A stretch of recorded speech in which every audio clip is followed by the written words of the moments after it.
민주당 관련된 소식들 이제 안 나오고 있기 때문에 이게 언론 보도가 전혀 지금 안 나오고 있어가지고 중요한 이슈 하나 지적하고 넘어가려고 합니다. 먼저 우리 이 과방위 위원장을 하고 있던 정청래 최고위원이 갑자기 무직자가 됐어요. 네. 이게 뭔 얘기냐면 정청래 의원하고 정청래 의원이 과방위 위원장에 있다가 행안위 위원장으로 바꾸기로 했어요. 그리고 이제 옮겨가는 과방위는 장제원한테 주고 행안위 위원장은 정청래 최고위원이 이제 맡기로 한 거죠. 이제 이게 과방위를 하게 되면 이제 언론 관련해가지고 장악이 좀 쉬워집니다. 쉽게 말하면 관리가 편해진 거죠.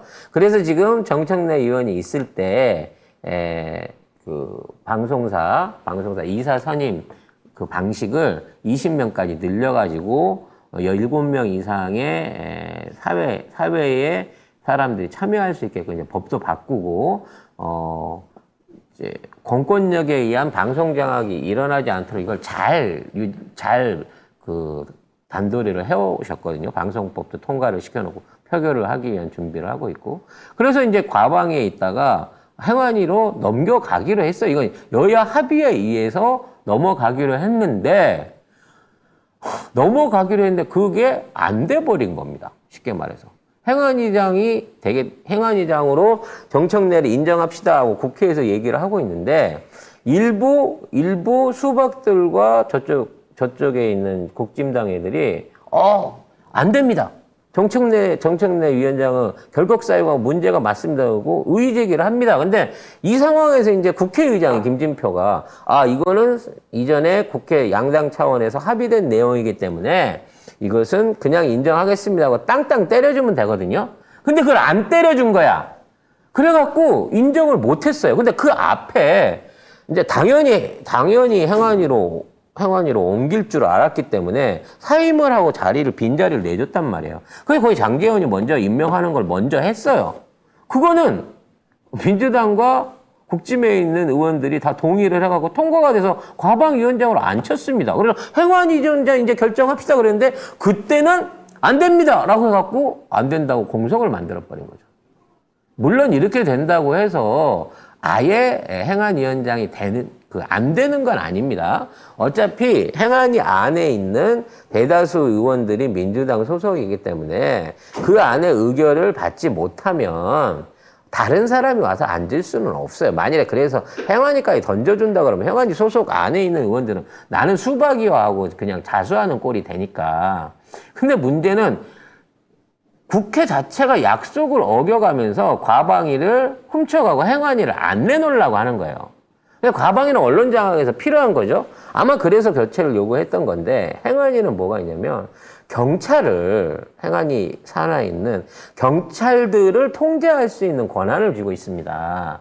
앞으로 아까 뉴스에서도 말씀드렸습니다만 경찰들의 무모한 진압 시도라든지 일종의 경찰들이 동원돼가지고 치안 유지에 동원되지 않고 이러한 시위 진압 강경 대응에 나서는 거를 막아줄 수 있는 데가 행안위예요. 가장 큰 게 일단 그겁니다. 그리고 행안위는 그 이외에도 할 수 있는 게 굉장히 많습니다. 역할이. 그래서 우리 입장에서는 행안위를 우리가 갖고 오는 게 훨씬 유리한 거 맞거든요. 그래서 당연히 잘 바꿨다.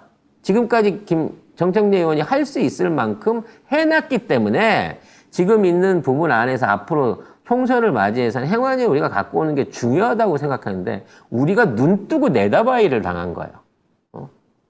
국회의원들 내다바이라 그러니까 여러분 이해를 못 하시나? 소매치기를 당한 거야 지금. 근데 눈을 감고 간 게 아니라 눈을 뜨고 당한 거예요 지금. 이게 김진표하고 지금 여기에 동조한 국짐하고 민주당 의원들이 결과적으로는 지금 이거를 못 가게 막고 있다는 거죠. 하지만 잠정적으로 길게 이거를 끌고 갈 수 없습니다. 그러면 원하는 대로 돌려놔야죠. 그러면 과방위 도로 내놔 그러면. 그리고 니네가 행안위 갖고 가라고 하는데 과방위를 이미 갖고 갔기 때문에 여당 안에서 사실 우리가 지금 원래 전부 21개 상임위 다 갖고 있다가 내준 것도 정말 신경질 나는 일이긴 하지만 그나마 이제 알짜로 있었던 행안위를 돌려받을 수 있는 사전 약속이 있어갖고 서로 이렇게 로테이션, 왜냐면 핵심적으로 중요한 부서들은 어느 정도 시기를 지나면 로테이션 하기로 했거든, 돌려주기로. 법사위도 마찬가지로 나중에 이런 방식으로 로테이션을 적당한 그 부서들끼리 하기로 아마 내부로 정해져 있을 건데 그 의견을 깨버린 거예요, 지금. 그리고 거기에 김진표가 동의를 한 거라고. 아니지, 협잡지를 한 거죠. 결과적으로 이걸 가지고 이제 이슈를 키워가지고 정청래가 형안위가 안 되는 이유에 대한 막 언론 보도들이 막 올라오고 여야 다수 의원들이 정청래 의원 형안위 위원장 취임을 반대하고 있다, 걱정하고 있다 이런 식으로 언론 보도를 해가면서 분위기 조성을 하겠습니다만 근본적으로 딴 사람을 안 칠 수는 없습니다. 뭐 예를 들어 이건 가능해요. 정청래 의원이 아닌 다른 의원이, 민주당 소속 의원이 행안위원장이 될 수 있는 가능성도 있을 수 있겠습니다만 저는 반드시 정청래 의원이 돼야 된다고 생각합니다. 그리고 딴 사람들이 명분이 없어요. 당원들이 뽑은 수석 최고위원 아닙니까? 당대표 밑에 가장 막강한 신뢰를 얻고 있는 우리 당의 얼굴이자 간판이에요. 근데 그런 사람은 평의원으로 그냥 둔다고? 또는 평의원을 하라고 얘기를 한다고? 왜 그래야 되는데? 무슨 약점이 있고 무슨 잘못이 있고 무슨 문제가 있어서 지금 이런 짓거리들이 일어나냐는 거죠. 그러니까 저것들은 일도 손해 안 보고 어떻게든 지금 하고 있는 지금 경찰 장악 그리고 언론 장악을 해가지고 이 국민들을 눈멀게 하고 어떻게든 뒤통수를 쳐갖고 총선에서 최대한 표를 얻어보기 위해서 200석을 안 뺏기고 개헌 제재석 이상을 지켜낼 수 있는 최소한 120석 이상을 얻어내야 된다는 위기감에 앞뒤를 안 가리고 이런 짓거리를 하고 있다는 겁니다. 지금 정치 관련된 뉴스가 전혀 안 나와요. 코인도 지금 저쪽 애들 드러나니까 쏙 들어갔고요. 돈봉투 사건도 명도한 공개 후에 잠잠하고요. 그나마 요즘 뭐 김영민 형하고 조홍천하고 이게 입에 똥 물었다 가지고 뭐 싸움을 하고 있습니다만 뭐 그런 이슈들 빼고 나서는 정치적 이슈들이 완전히 뉴스에서 사라졌습니다. 근데 정작 제일 안타까운 거는 이 와중에 간호법이 재의결을 통해 가지고 결국은 불발이 돼서 부결이 됐다는 겁니다. 물론 이제 대통령이 내려보냈을 때는 불발이 될 거다라고 하는 거는 이제 불발해서 제의를 해야 된다라는 거는 너무도 잘 알고 있었는데요. 이게 이제 위로가 될 수는 없습니다. 이게 이제 법안이 완전히 없어졌기 때문에 이제 다시 법안을 만들어서 재상정하려고 하면 모르겠어요. 이번 회기 안에 이게 또다시 올라갈 수 있을지. 근데 언젠가는 해결할 법이겠죠. 근데 다행스러운 건 재투표를 통해 갖고 부결 과정 중에 표가 두 표가 모질했다는 거예요. 그러니까 두 표만 더 있었으면 이거를 재의결을 시킬 수가 있었다는 겁니다. 3분의 2 투표를. 이 얘기는 뭐냐면 지금 민주당 소속 의원들하고 여기를 다 합쳐도 170표밖에 안 나오는 거거든요. 근데 지금 170표밖에 안 돼. 8명 이상의 표들이 더 있었어요. 최소한. 8에서 9표 정도가 우리 쪽 표가 더 있었단 말이죠.